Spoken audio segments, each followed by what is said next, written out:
Now, Rhodes is the most prominent figure to stand trial for the insurrection. This is the first time a jury has squared up and looked and been presented directly with the people who did the violent part of the insurrection. There were other parts of the attempted coup, but everyone understands why this was, according to the Justice Department, the most serious. You have to remember, Attorney General Garland cleared and approved the decision to aggressively pursue this as sedition, which was not automatic from the jump. That wasn't automatically necessarily what would happen. Today vindicates that decision with these two convictions. They face decades in prison. Decades in prison. Now, I want to tell you what we're going to do. We have Michael Moore here on this. He has discussed many of the issues we're facing from Michigan out around the country, the threat of right-wing violence, and he's here with us. Well, thanks for having me on, Ari. I'm really interested to hear your reaction to this, not on the legalities, which we've covered throughout the trial, and I've explained to viewers sort of how we got here and what this was on each of these individuals, but really big picture, what this means for a country that has faced a lot of questions about whether there would be any justice, whether people would be held accountable. It was not automatic that the DOJ would even pursue this as sedition.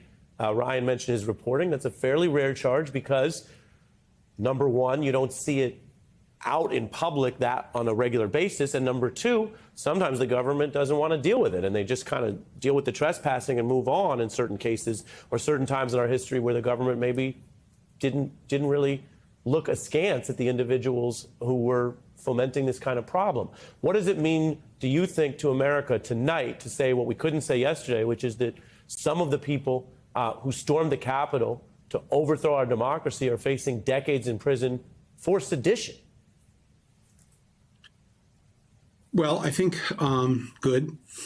You know, the whole Rhodes saying that he wished they'd brought weapons. Well, actually, I think some of the evidence in the trial was there were weapons in these hotel rooms. They did have weapons in D.C. He was lamenting perhaps the fact that they didn't bring them from the hotel room to the actual storming of the Capitol. And I think that not that we should be frightened, but we should be very concerned that they now know what he said is that we need weapons. And the next time they may bring those weapons. And, you know, in a way, if you think about this, as much violence as there was, the police officers who died, et cetera, this could have been far, far worse had they done exactly that. So on that level, something to think about for the future, because don't think this is the first time.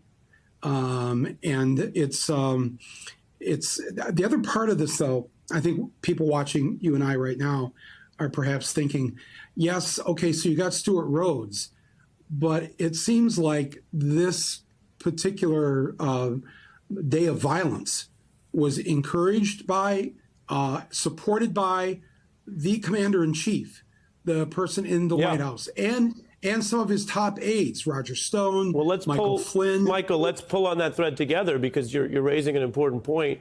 The DOJ has now convened the special counsel to oversee what they describe as the non-trespassing part. These cases are well advanced. These are the people who physically went in. But to your point, Michael, I think you're pulling on something very important that this new special counsel has to look at. These Oath Keepers didn't come up with the plan. They didn't summon the other people who created. You needed a lot of people to create any chance of getting in. It wasn't only 100 Oath Keepers. It was all the larger mass. It was Donald Trump who announced January 6th. It was John Eastman, as you allude to, who had the legal, quote-unquote legal, although it might be both a legal-oriented but criminal strategy to seize the day of the certification. And I say that, I'll throw it back to you, but I'll say that again with the news tonight. You've got people here convicted of obstructing an official proceeding. The official proceeding was alerted to them by members of the U.S. government and the Trump administration, Michael. Right, and so Rhodes and Kelly Briggs, they're not the Benedict Arnold here. They're like Larry and Curly Arnold. All right, but they're not the. Well, they're not. I'd say somewhere in the middle, but I take your point. Oh, I know. I left Mo out. Sorry. But it's seriously, when, like, just as you just said about the lesser charges of obstructing a proceeding, a government proceeding, Congress certifying the election of Joe Biden. obstructing that from happening. Well, they weren't the only ones.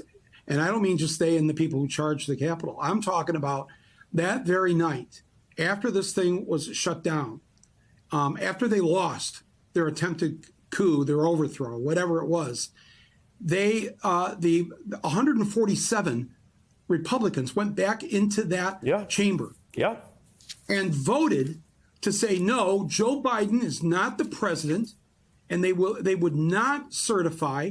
They voted against certifying what every state had said, yes, this is real, this happened, he's the president of the United States.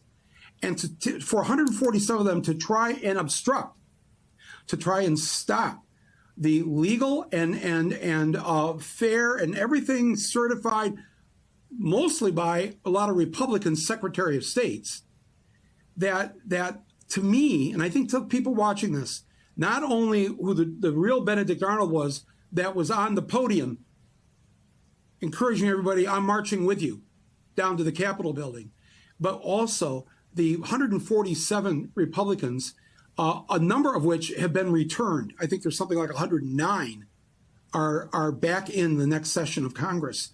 That was, to me, a seditious act. I don't know if that's the legal term for it, but at least when you try to stop the man who was legitimately elected president of the United States from taking his oath of office and taking his seat in the Oval Office, that to me, where do we have a say about that?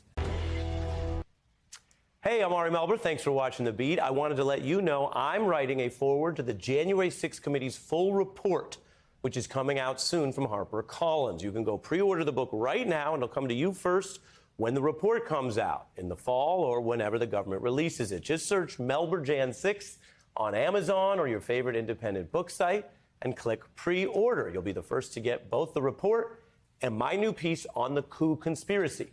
You can also go to melberbook.com and order it there.